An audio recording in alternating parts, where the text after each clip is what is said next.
Anyong Chinguya, kali ini saya akan menceritakan opa Korea yang menjadi pahlawan nasional Indonesia. Yuk simak baik-baik. Yang Chil-sung merupakan pemuda yang lahir dan dibesarkan di Wonjo, Provinsi Jeolla Utara, Korea Selatan. Tak banyak yang diketahui soal masa kecil Yang Chil-sung. Namun namanya masuk ke dalam jajaran tentara Jepang yang dikirim ke Indonesia yang pada akhirnya menjadi pahlawan nasional Indonesia. Dia direkrut paksa oleh Jepang menjadi prajurit Jepang dan dikirim ke Hindia Belanda pada 1942. Setelah Jepang menyerah kalah pada Sekutu tahun 1945, Yang Chil-sung menolak pulang sebagai tawanan Jepang. Menggunakan nama Komarudin, Yang Chil-sung kemudian memilih bergabung dengan gerilyawan di Garut untuk mendukung perjuangan Republik Indonesia. Semula Yang Chil-sung disangka orang Jepang, baik oleh orang pribumi maupun Belanda. Lagi pula, Yang Chil-sung saat itu menggunakan nama Jepang, Yanagawa Shichishi.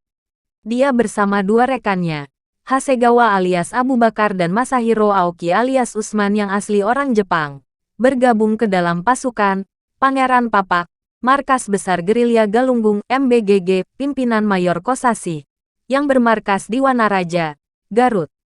Komarudin tertangkap bersama para pasukan Pangeran Papak dan dijatuhkan vonis hukuman mati. Mereka dibawa ke lapangan Kharkov. Di pagi itu, Komarudin memakai kampret putih dan kain sarung kep padi, warna merah buatan Preanger Bonneferich PBW, dikenal kemudian sebagai Pabrik Tenun Garut PTG, yang pabriknya tak jauh dari tempat eksekusi. Komarudin sempat diberi kesempatan untuk bergabung dengan tentara Belanda. Namun ia menolak dan memilih mati secara terhormat. Ia hanya meminta untuk dimakamkan secara Islam.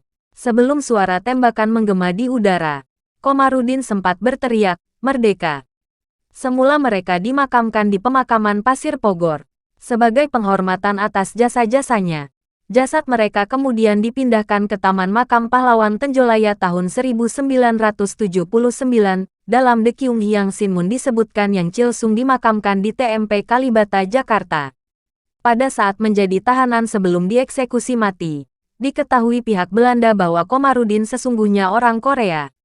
Namun, jejak Komarudin alias Yanagawa Shichishi sebagai Yang Chil-sung baru diketahui pada tahun 1980-an. Semula pada nisannya memang hanya tercantum nama Komarudin. Tahun 1995, melalui suatu upacara militer, dilakukan penggantian nisan makamnya. Nama Yang Chil-sung dituliskan bersama nama Indonesianya, Komarudin. Tak banyak yang tahu bahwa ketika tentara Jepang memasuki wilayah Hindia Belanda pada tahun 1942 itu terdapat banyak orang Korea. Selintas memang sulit untuk membedakan orang Jepang dan orang Korea, karena postur mereka hampir sama. Lagi pula, orang-orang Korea pun saat itu memakai nama Jepang.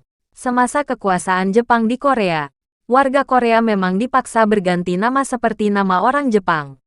Menurut catatan sejarah Korea, ada 2.300 orang Korea yang dipaksa menjadi tentara oleh Jepang dan mereka dikirim ke Indonesia diberi tugas menjaga tempat penampungan tawanan. Mereka bertugas menjaga para tawanan tentara Jepang di Ambarawa, Semarang, dan tempat-tempat lainnya. Dan tak banyak dari mereka yang kembali ke Korea. Yang Chil-sung meninggalkan seorang anak, yang pada saat eksekusi terjadi berumur 1 tahun, bernama Edi Jawan. Edi mengetahui riwayat ayahnya setelah berumur 18 tahun. Demikian kisah opa Korea yang menjadi pahlawan nasional Indonesia. Semoga menambah wawasan kita tentang sejarah Indonesia. Jangan lupa subscribe, komen, dan share ke teman-teman kalian. Terima kasih muah-muah.